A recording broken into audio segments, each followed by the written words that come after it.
বাংলাদেশের চট্টগ্রাম বিভাগের কক্সবাজার জেলার অন্তর্গত একটি উপজেলা মহেশখালী।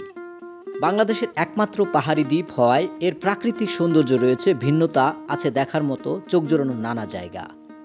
আজকের এ পর্বে থাকছে সমুদ্র উপকূল বেষ্টিত নানা জানা অজানা প্রাকৃতিক সৌন্দর্যের মহেশখালী দ্বীপ। কক্সবাজার জেলা শহর থেকে 15 কিলোমিটার দূরত্বের দ্বীপটিতে যেতে হবে জলপথে, স্পিডবোট অথবা ট্রলারে। কক্সবাজারের 6 নং জেটি ঘাট স্পিডবোটে 20 মিনিটের বাঁকখালী নদী পার হলেই পৌঁছে যাওয়া যায় মহেশখালীর 1 নং জেটি ঘাটে।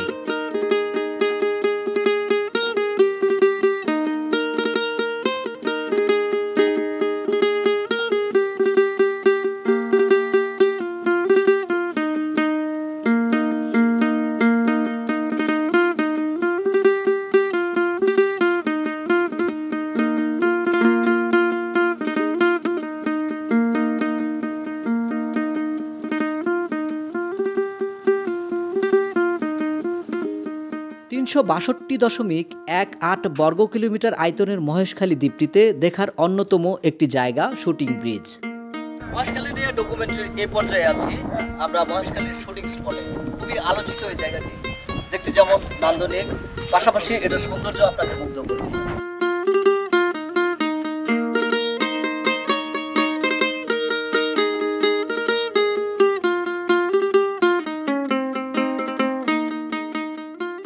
শুটিং ব্রিজ পেরিয়েই চোখে পড়বে খুবই জনপ্রিয় এবং হিন্দু ধর্মাবলম্বীদের তীর্থস্থান আদিনাথ মন্দির। মৈনাক পাহাড়ের চূড়ায় আদিনাথ মন্দিরটি অবস্থিত, যেখানে প্রতি বছর অনুষ্ঠিত হয় আদিনাথ মেলা, যার বিস্তৃতি থাকে 15 দিন ব্যাপী।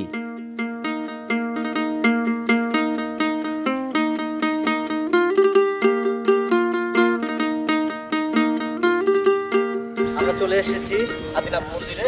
এটা মহেশখালীর একটি দর্শনীয় স্থান, পর্যটন স্পট। আমরা প্রবেশ করব এই আদিনাথ মন্দিরে। পাহাড়ের একেবারে চূড়োয় এই আদিনাথ মন্দির। চলুন প্রবেশ করি এখন। একের পর এক সিঁড়ি বেয়ে উঠতে হবে আদিনাথ মন্দিরে। যদিও সচরাচর যারা পাহাড়ে উঠতে অভ্যস্ত নয়, তাদের এ মন্দিরে উঠতে একটু ব্যাগ পেতেই হবে। তথাপি সৌন্দর্য উপভোগের উন্মাদনায় সেই কষ্টটা কাজ করবে না। প্রবেশ করছি আদিনাথ মন্দিরের মূল ফটক ধরে। দেখতে দেখতে মহেশখালীর ইতিহাসের সাথে আদিনাথ মন্দিরের ইতিহাস নিয়ে একটু নাড়াচাড়া করতে থাকি। নাথ সম্প্রদায়ের প্রথম গুরু মীরনাথের শিষ্য গোরক্ষনাথের আবির্ভাব ও প্রভাব বাংলা ছাড়িয়ে নেপাল পর্যন্ত বিস্তৃত ছিল। তার শিষ্যদের যাতায়াত সেই 11শো শতাব্দী থেকেই এই মৈনাক পাহাড়ে। মৈনাক পর্বতে শিবের অবস্থানের কারণে এই মন্দির হিন্দু ধর্মে গুরুত্বপূর্ণ ও তীর্থস্থান।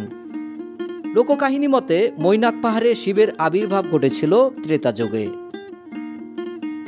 রাম রাবণের যুদ্ধের সময় শিবের আশীর্বাদ লাভের আশায় রাবণ কৈলাস পর্বতে ধ্যানমগ্ন শিবের কাছে যায়। শিব রাক্ষসরাজ রাবণকে আশীর্বাদে অস্বীকৃতি জানায়। দেবতাদের অনুরোধে শিব শর্ত সাপেক্ষে রাবণকে আশীর্বাদে রাজি হয়। শর্তটি ছিল শিবকে কাঁধে বইয়ে বিরতিহীনভাবে লঙ্কা নিয়ে যাওয়া। শর্ত মোতাবেক রাক্ষসরাজ রাবণ শিবকে নিয়ে যাত্রা শুরু করে। যাত্রাকালে রাক্ষসরাজ রাবণের প্রাকৃতিক কাজের ব্যাগ দেখা দেয়। রাবণ মৈনাক পাহাড়ে যাত্রা বিরতি করে। এতে শর্ত ভেঙে যায়। শর্ত ভেঙে যাওয়ায় শিব মৈনাক পাহাড়ে অবস্থান গ্রহণ করে।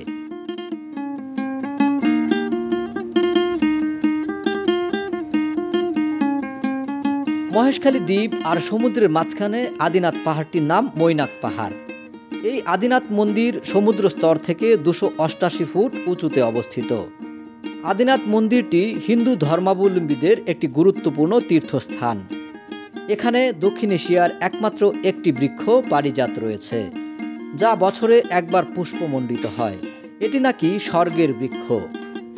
সমুদ্র থেকে ধেয়ে আসা সুশীতল বাতাস গাছের গায়ে লেগে পরিশোধিত হয়ে যেন শরীর ও মনকে প্রশান্ত করে দেয়।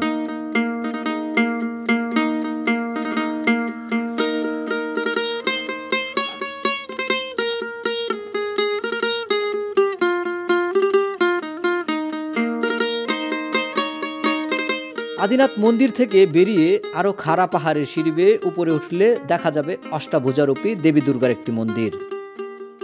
এখান থেকে আরও একটু দূরে, আরও একটু উপরে ছোট চূড়ায় সোনালী রঙের বৌদ্ধ কেয়াং চোখে পড়বে। একই পাহাড়ে হিন্দু ও বৌদ্ধদের উপাসনালয় দেখে খুবই ভালো লাগলো।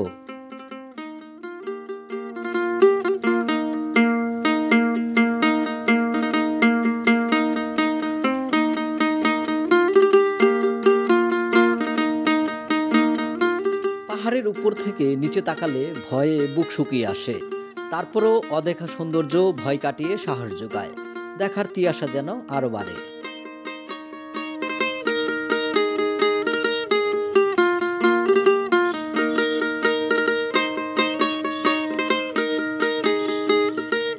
পাহাড়ের সিঁড়ি বেয়ে ওঠা যতটা কঠিন, নামা ততটাই সহজ। সিঁড়ি বেয়ে নেমে এলাম পাদদেশে। আদিনাথ মন্দিরের প্রবেশপথে স্থানীয় রাখাইনদের তৈরি কাপড় চোপড় সহ প্রয়োজনীয় বিভিন্ন সামগ্রী চোখে পড়বে। এগুলোর বুনন ও রঙের নিশ্চয়তা রয়েছে।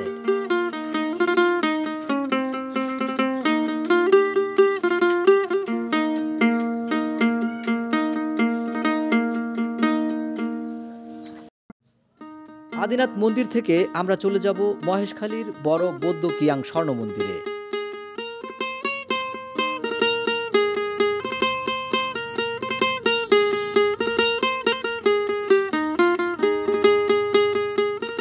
মহেশখালী বাজারে এই বড় বৌদ্ধ কিয়াং অবস্থিত। বৌদ্ধ যেমন স্থির, শান্ত, ধ্যানমগ্ন, ঠিক ভেতরের পরিবেশও শান্ত সুনিবিড়। প্রকাণ্ড তেঁতুল গাছের ছায়াতলে শান্তভাবে খেলা করছে বেশ কয়েকটি বৌদ্ধ কিশোর। এখানে কুকুরেরও নেই ক্ষিপ্রতা। সোনালী রঙের কারুকাজের নানা নকশা খচিত বেশ কয়েকটি বৌদ্ধ মন্দির রয়েছে এখানে। কোথাও বৌদ্ধ ধ্যানমগ্ন, কোথাও একাধিক বৌদ্ধ, কোথাও বা বৌদ্ধ পূজারীদের সাথে।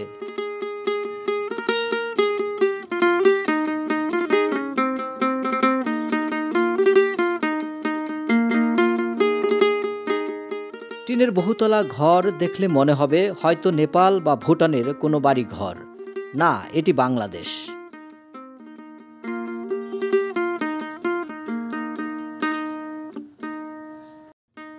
প্রবেশপথেই আপনি দেখতে পাবেন বড় বৌদ্ধ মূর্তিটি, যার মাথা পরিহিত মুকুটটি পুরোটাই স্বর্ণের, শরীরটা পিতলের।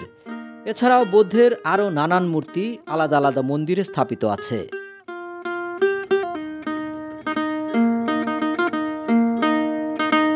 একটা মন্দির এক এক রকমের সৌন্দর্য জানান দেয়। মন্দিরের নকশাখচিত কারুকাজগুলো কতটাই নিখুঁত, রঙে রঙিন, দেখলে ছুঁয়ে দেখার ইচ্ছে জাগে। কোথাও পূজারী দুহাতে পূজা অর্চনা করছে, এ যেন ভিন্ন কোনো জগৎ। একের পর এক মন্দির পেরিয়ে হঠাৎ চোখে পড়ল পানিতে ধ্যানমগ্ন ভাসমান বৌদ্ধ মূর্তি।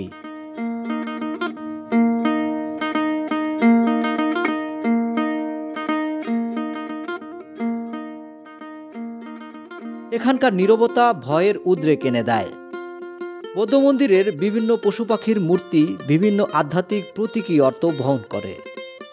হাতি বৌদ্ধ ধর্মের সুরক্ষার প্রতীক, সিংহ শক্তি, ড্রাগন সাহসী প্রতীক, আর ফিনিক্স অমরত্ব বোঝাতে ব্যবহৃত হয়। বৌদ্ধ মন্দিরের পুরো আঙিনায় নানা প্রতীকী বস্তুর পাশাপাশি শিক্ষালয়ের সময়সূচি ও কার্যক্রম পরিচালনায় ব্যবহৃত হয় এক ধরনের ঘণ্টা।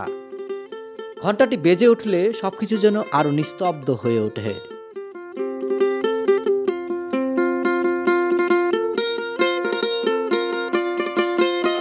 284 বছর পূর্বে নির্মিত এই বৌদ্ধ মন্দিরের আঙিনায় দাঁড়িয়ে থাকা মূর্তিটি ছড়িয়ে দিচ্ছে শান্তির বার্তা, অহিংসা, সাম্য, মৈত্রী ও প্রীতির বন্ধন। রাখাইনপাড়ার বড় বৌদ্ধ মন্দির ঘুরে আমরা চলে আসলাম BIWTA কর্তৃক পরিচালিত একটি লঞ্চে। ফিরে আসার পথে স্থানীয় বাসিন্দাদের সাথে মহেশখালী চ্যানেল পাড়ি দিচ্ছি, আর পেছনে ফেলে আসা মহেশখালীর সৌন্দর্য চোখে ভাসছে। ফেরার পথে লঞ্চের যাত্রী হয়ে স্থানীয়দের সাথে আলাপচারিতা আর মহেশখালী চ্যানেলের প্রাকৃতিক সৌন্দর্যের মুগ্ধতা আজীবন মনে থাকবে। আসলে বাংলাদেশ কতই না সুন্দর, চোখ মেলে দেখার অপেক্ষা মাত্র।